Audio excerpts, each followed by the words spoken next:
Boa noite, irmãos. Convidar a abrirem suas Bíblias no livro de Salmos 8.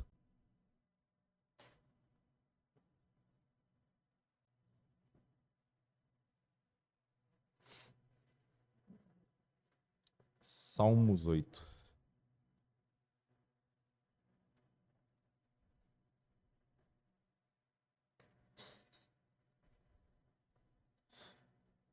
Na última quarta-feira que eu preguei no Salmo 6, e aqui nós temos um salmo totalmente diferente daquele. Aquele era um momento de busca de arrependimento, né? de perdão de Davi. Esse nós vamos ver que ele é bem diferente, o tom dele, mas ele é igualmente muito edificante para todos nós. Vamos ler Salmos 8. Ó Senhor, Senhor nosso, quão admirável é o teu nome em toda a terra, pois puseste a tua glória sobre os céus. Tu ordenaste força da boca das crianças e dos que mamam, por causa dos teus inimigos, para fazer calar ao inimigo e ao vingador.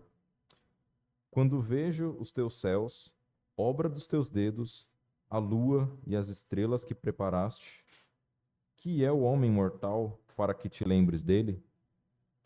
E o filho do homem para que o visites? Pois pouco menor fizeste do que os anjos, e da glória e de honra o coroaste. Fazes com que ele tenha domínio sobre as obras da tua mão. Tudo puseste debaixo de teus pés.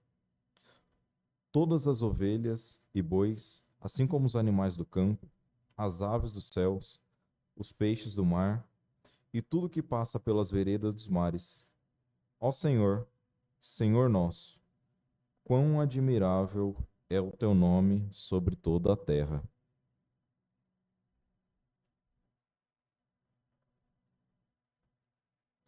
Irmãos, naquele salmo, Davi se encontrava triste, muito provavelmente em pecado, né? Buscando um arrependimento, a misericórdia de um Deus Todo-Poderoso, ele clamando o favor. E aqui nós vemos nesse salmo, ele falando que não sabe o porquê Deus exerce uma misericórdia dessa sobre o homem, reconhecendo que não é digno, né? Mas esse salmo, ele começa com uma coisa que me chama a atenção e que ele repete, né? O primeiro versículo e o último são exatamente iguais. Ele repete: ó Senhor, Senhor nosso, quão admirável é o teu nome em toda a terra, pois puseste a tua glória sobre os céus. Ele começa destacando o quão admirável é. Admirar. Admirar é um verbo que significa contemplar, apreciar, olhar alguém ou algo com grande apreço, prazer, respeito, espanto.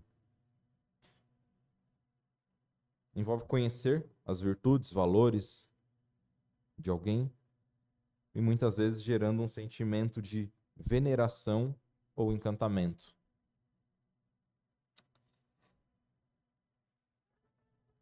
Admirar.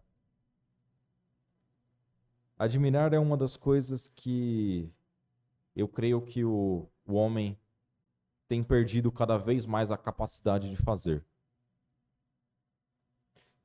Nós vemos escritos antigos, tanto da Bíblia quanto coisas seculares, e nós vemos que as pessoas admiravam as coisas, né?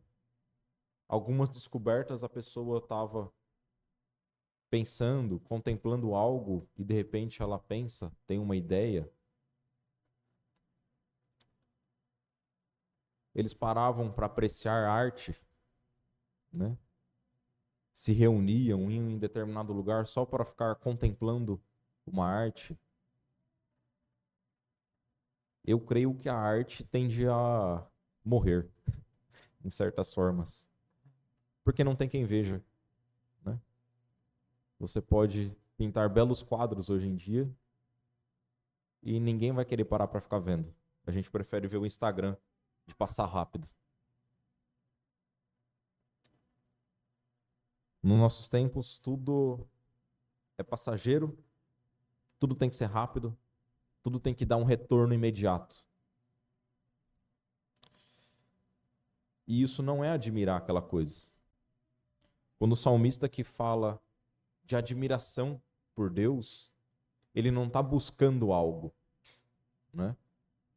Naquele Salmo 6, ele buscava o favor de Deus. Ele clamava. Aqui não. Aqui ele está admirando a beleza desse Deus. Talvez em momentos de desespero, em momentos de fraqueza, de queda nossa, nós possamos fazer igual o salmista de buscar desesperadamente ao Senhor, clamar por Ele. Mas quantas vezes nós paramos para admirar a Deus? Quantas vezes nós buscamos a palavra de Deus sem esperar algo em troca, sem querer ganhar alguma coisa com isso, ter uma resposta, se alimentar de algo, simplesmente para contemplar. Eu tenho entendimento que a boa interpretação bíblica, e isso envolve o preparo da mensagem, um estudo domiciliar da palavra de Deus, a meditação em si, ela começa conosco admirando a passagem. O correto não é nós lermos, né? Eu vou preparar a mensagem. Eu leio já buscando aqui o que é que eu posso falar, o que é que eu posso fazer. É mais saudável para o crente, antes de fazer isso, ler e contemplar aquela passagem. Descubra a beleza de Deus, a grandeza dele em cada uma daquelas coisas que você está lendo, para depois você pensar em aplicações, ensinamentos para trazer para a igreja, ou coisa que nós podemos crescer com isso. Ter menos pressa na meditação da palavra de Deus. Aqui na nossa passagem, ela de imediato, ela nos remete a uma comparação. Um Deus tão admirável, tão magnífico, e um homem tão indigno.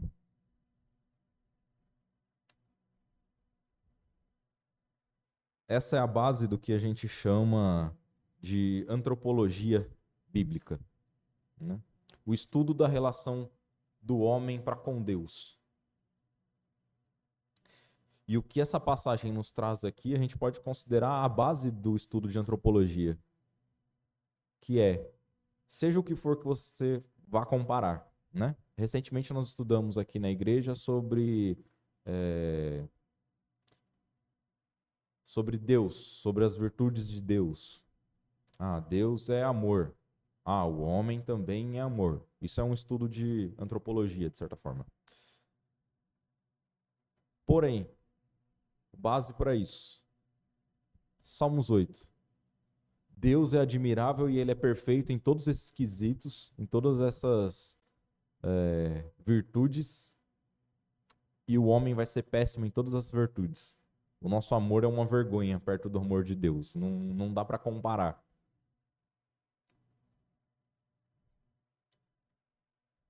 Então, antes de mais nada, essa passagem ela nos coloca nesse estado, no local devido do homem. Existe uma diferença gigantesca entre Deus e o homem.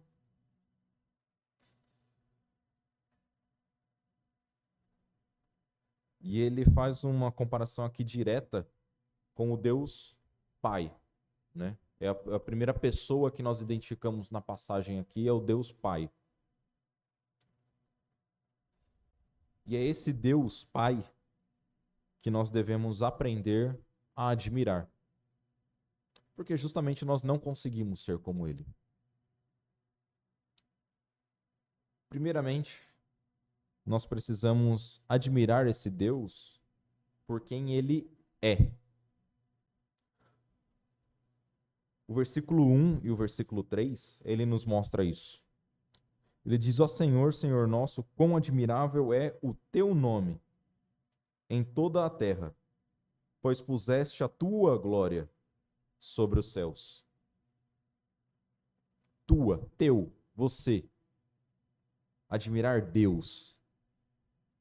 Versículo 3.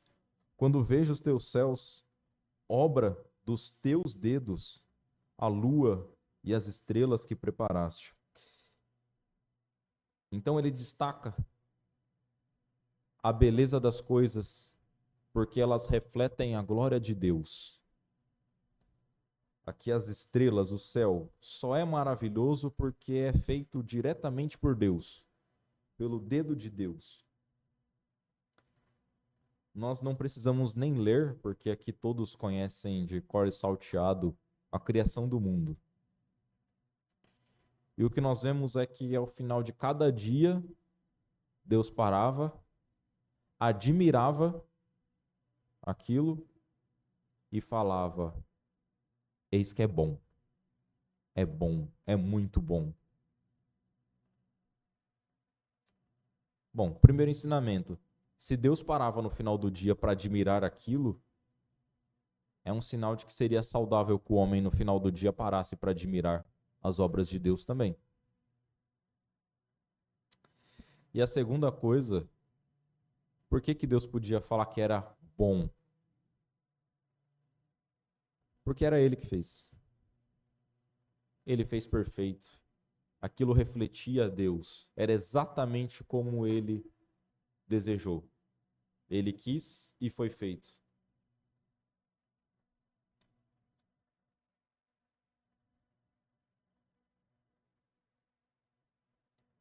A glória de Deus está em toda a criação dele. Nós deveríamos admirar mais isso. Admirar o quão bem Deus faz as coisas, o quão perfeito é a criação de Deus.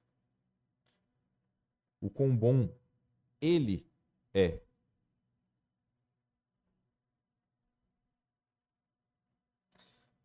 Em paralelo a isso, nós também devemos admirar não só Deus por quem Ele é, pela perfeição dele, pelo poder tão maravilhoso dele, mas também admirarmos Ele pelo que Ele faz.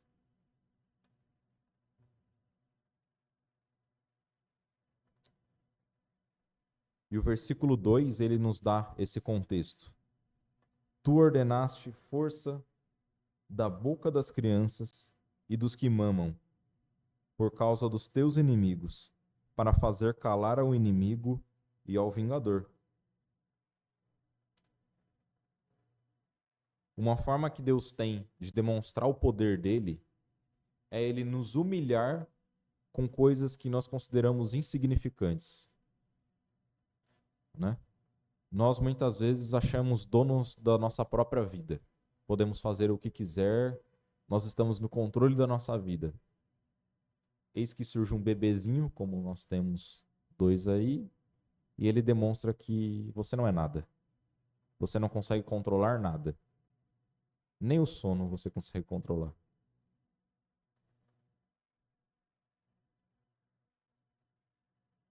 E são seres fracos, frágeis.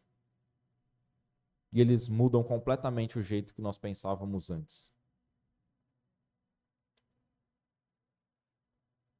Deus, ele não precisa de coisas poderosas para mostrar que ele pode fazer o que ele quiser. Um exemplo que nós temos disso é Moisés. Moisés mesmo se diz que era ruim de falar, E olha o que Deus fez usando Moisés. Ele usou Moisés para falar com o faraó. Ele achava que ele tinha algum poder de fazer aquilo? Não. Ele nem queria ir. Mas Deus fez ele ir e Deus humilhou. A verdade é essa. As pragas serviram para humilhar o Egito. O povo mais poderoso da época foi humilhado por coisas que consideramos insignificantes, fracas. De repente veio um piolho e acabou com todo mundo. A água se transformou em potável.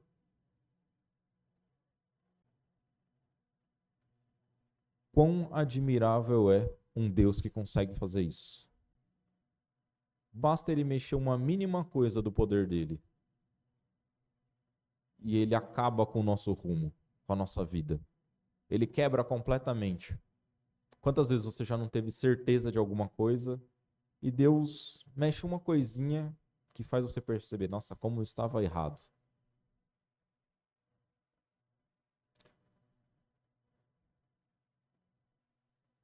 E Deus faz isso constantemente. Eu creio que os irmãos, assim como eu, ao longo da vida, em diversos momentos, se depara com situações que você olha no espelho e fala, como eu sou fraco perante esse Deus que faz o que quiser.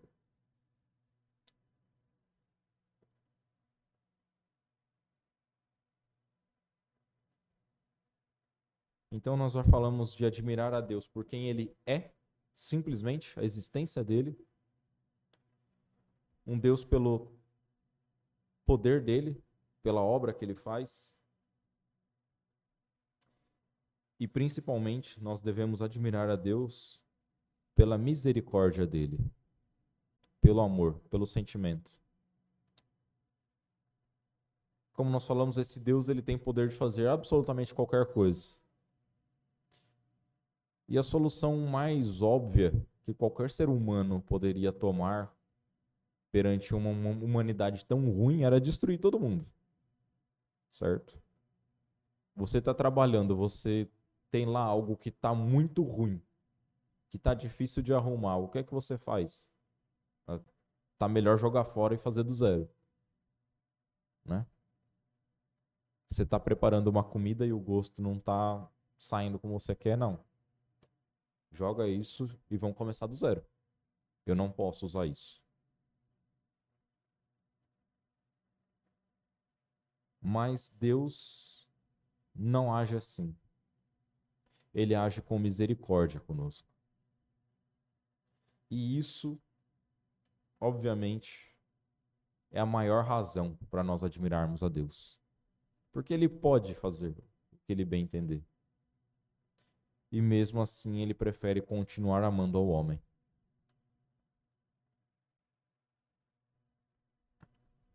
O versículo 4 diz: que é o homem mortal para que te lembres dele?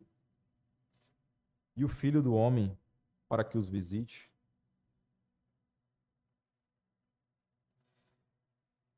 Nós somos absolutamente insignificantes, principalmente comparado a um Deus tão grande. Nós somos frágeis, fracos. O homem mais forte que você possa imaginar levanta muito peso e de repente estoura um tendão, acabou, ele não consegue levantar mais nada.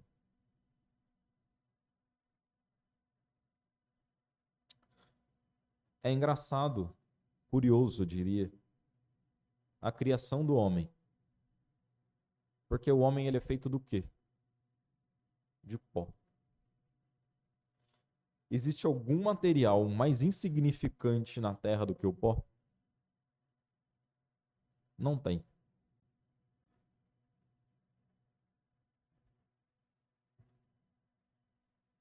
Deus propositadamente usa o item mais comum, mais sem valor que pode ter.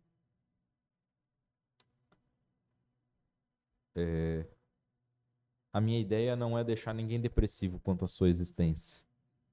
Eu não valho nada. Mas a verdade mesmo é que a gente não vale, né? Você pode ser muito bom em alguma coisa, em fazer alguma coisa. Mas se nós olharmos de um tamanho global, se você morrer não muda nada. A sua existência não faz a menor diferença para o mundo.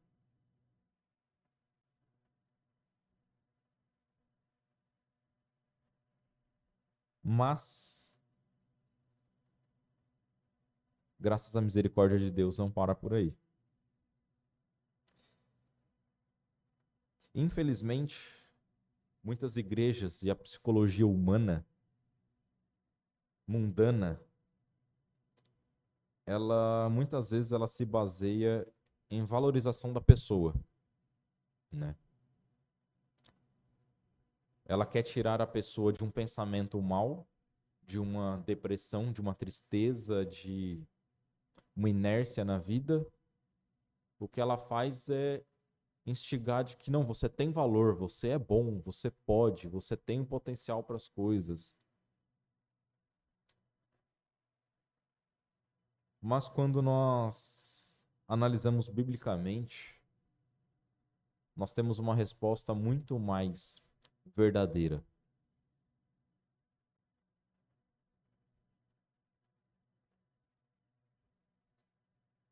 Esse nosso estudo de antropologia aqui, inicial desse capítulo, ele dá a primeira lição que nós não temos valor perto de Deus.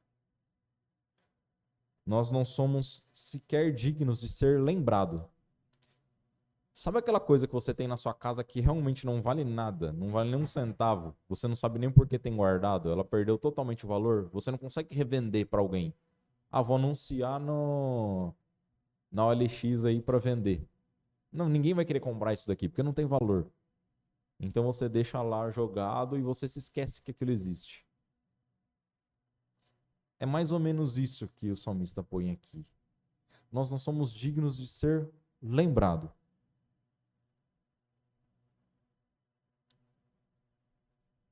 Porém,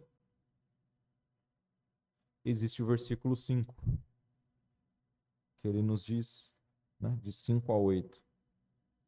Pois pouco menor o fizeste do que os anjos, e de glória e de honra o coroaste. Fazes com que ele tenha domínio sobre a obra das tuas mãos, tudo puseste debaixo de seus pés. Todas as ovelhas e bois, assim como os animais do campo, as aves do céu e os peixes do mar, e tudo o que passa pela vereda dos mares. Então, sim, um ser humano tão insignificante, feito de pó, e de repente ele tem a posição privilegiada.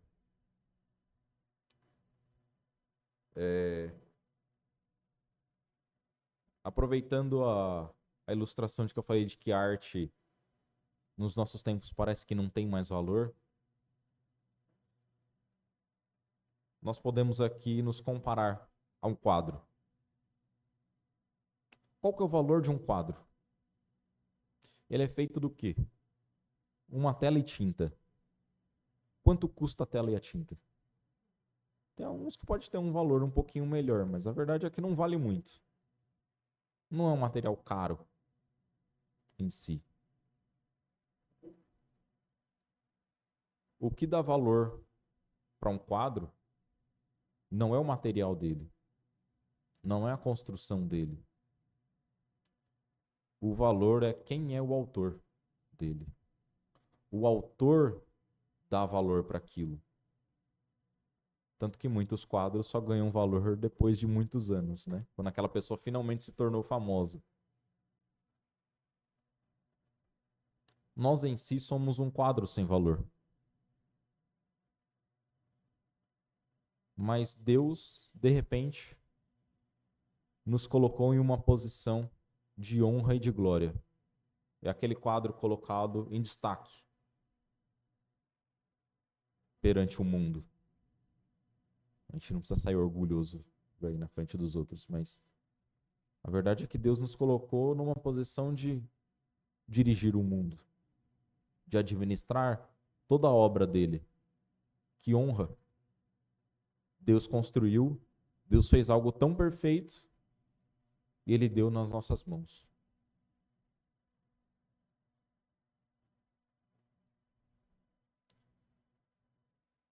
Esse é o real valor do ser humano. Por isso, quando eu falei de um meio de você mudar esse pensamento de uma pessoa muito mais eficiente do que o mundo faz, é nós pensarmos que nós temos valor simplesmente porque Deus cuida de nós. Deus toca na nossa vida, então ela passa a ter um valor.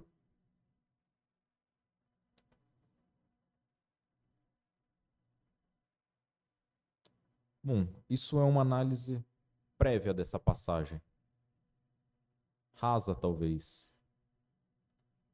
Quando nós temos em destaque, em primeiro lugar, um Deus perfeito e um homem miserável que é colocado em posição que ele não é digno. Mas essa passagem ela tem mais uma aplicação que muitas vezes não fica tão clara quando nós passamos corrido sobre ela e não analisamos. Ela também nos faz admirar mais uma coisa que está ligada aqui à última admiração, né? Da misericórdia de Deus. Ela também nos remete a Cristo e admirar a Cristo.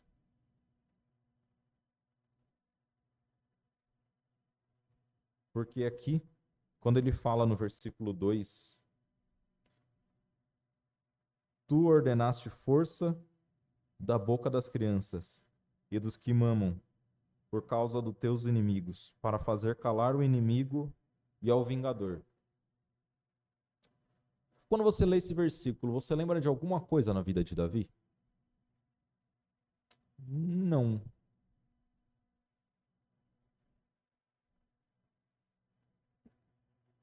Não teve nenhuma situação na vida de Davi que uma criança chegou e falou e de repente os inimigos de Davi foram quebrados. Mas Cristo usou esse versículo. Lá em Mateus,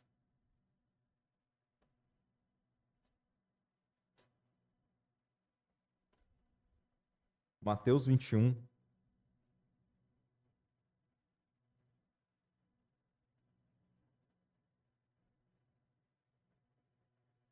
Cristo pessoalmente faz uma referência a essa passagem. Ele diz, e entrou Jesus no templo, Mateus 21, 12. E entrou Jesus no templo de Deus e expulsou todos que vendiam e compravam no templo e derribou as mesas dos cambistas e as cadeiras dos que vendiam pombas e disse-lhes, está escrito, a minha casa será chamada casa de oração, mas vós a tendes convertido em covil de ladrões. E foram ter com ele no templo cegos e coxos, e curou-os. Vendo então os principais dos sacerdotes e os escribas as maravilhas que fazia, e os meninos clamando no templo, Hosana ao filho de Davi, indignaram-se e disseram-lhe, ouves o que esses dizem? E Jesus lhes disse, sim, nunca leste pela boca dos meninos e das crianças de peito tiraste o perfeito louvor? Aqui a tradução é um pouquinho diferente, mas é a referência que Cristo usou foi a esse salmo, tá? E foi exatamente o que aconteceu. Aqueles fariseus, os escribas, questionavam a posição de Cristo, tiravam a admiração dele, e as crianças, o que elas falavam era a verdade. Eles calaram os inimigos de Cristo, por assim dizer.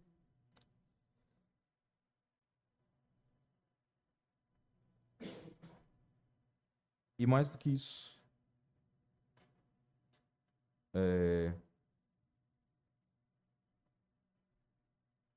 onde está?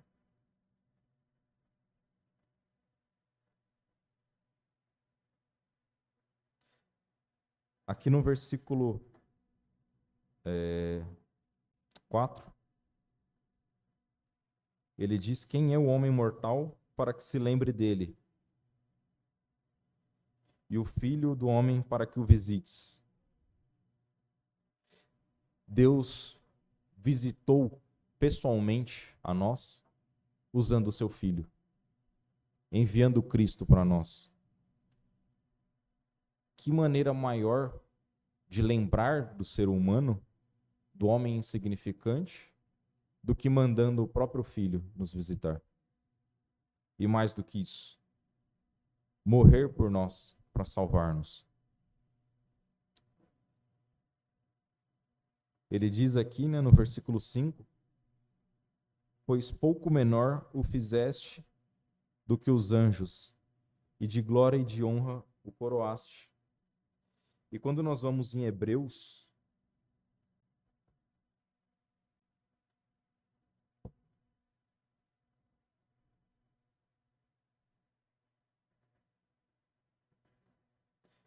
Hebreus capítulo 2, 8 e 9, diz: todas as coisas lhe sujeitaste debaixo dos pés. Ora, visto que lhe sujeitou todas as coisas, nada deixou que lhe não esteja sujeito. Mas agora não vemos que todas as coisas lhe estejam sujeitas. Vemos, porém, coroado de glória e de honra aquele Jesus que fora feito pouco menor do que os anjos, por causa da paixão da morte, para que pela graça de Deus provasse a morte por todos nós. Então essa posição que no Salmo fala do homem é a precisa posição que Cristo se colocou. Como diz ali em Hebreus, um Deus, um Cristo todo poderoso, tão poderoso que tudo está sujeito a ele, ele se coloca em uma posição inferior à dos anjos, por amor e por misericórdia de nós. Como diz ali em Hebreus, nós hoje ainda não vemos como tudo sujeito a esse Cristo. Mas nós sabemos que as coisas são sujeitas a ele. E que um dia ele vai mostrar isso em toda a sua glória, em todo o seu poder. E isso deve servir para a nossa admiração.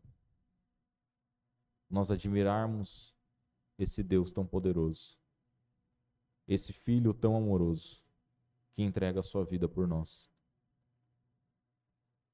O nosso culto de oração, como nós chamamos, nosso culto de quarta-feira, ele é assim destacado por um momento em que nós tiramos para entregar nossos problemas, nossas dificuldades a Deus, através de pedidos de oração. Mas ele serve também para nós pararmos a correria que nós temos no dia a dia. Por isso que é muito bom que ele fique no meio da semana, para nós pararmos toda a nossa correria e tirarmos um tempinho da semana para admirarmos a Deus. Nós temos que sentar aqui um pouco e meditar na palavra de Deus, ouvir um pouquinho mais dele, se alegrar em ver quão maravilhoso é esse Deus. Amém? Não, Gabriel?